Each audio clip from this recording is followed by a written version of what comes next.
Cows first showed up in India thousands of years ago and quickly made themselves indispensable. The Indus Valley people looked at them and thought, this four-legged grass muncher can plow my fields and give me milk? I'll keep it. By the time the Vedic texts were written, 1500 BCE, cows were already VIPs.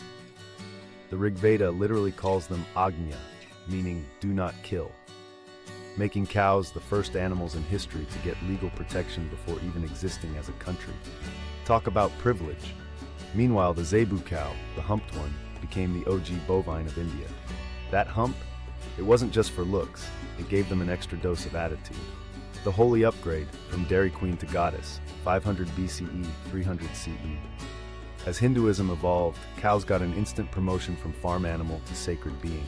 Krishna, the original butter thief, spent his childhood chilling with cows and stealing their milk. And when a god loves cows, you know they're going places. By this time, cows weren't just for milk.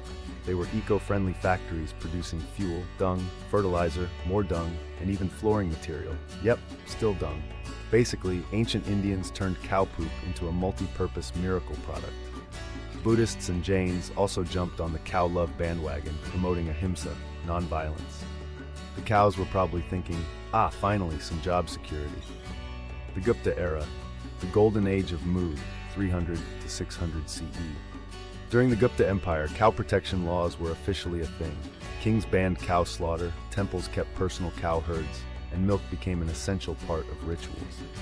Cows, meanwhile, continued living their best lives, munching grass and providing milk while other animals worked for a living. Take that, horses. Medieval India.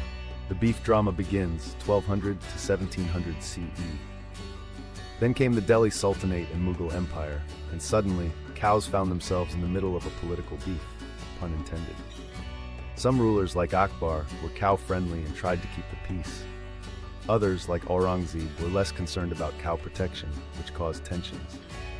Meanwhile, cows continued their usual business of looking adorable and blocking roads. This era saw occasional cow-related conflicts, proving that India's longest-standing debate isn't cricket or Bollywood, but cows.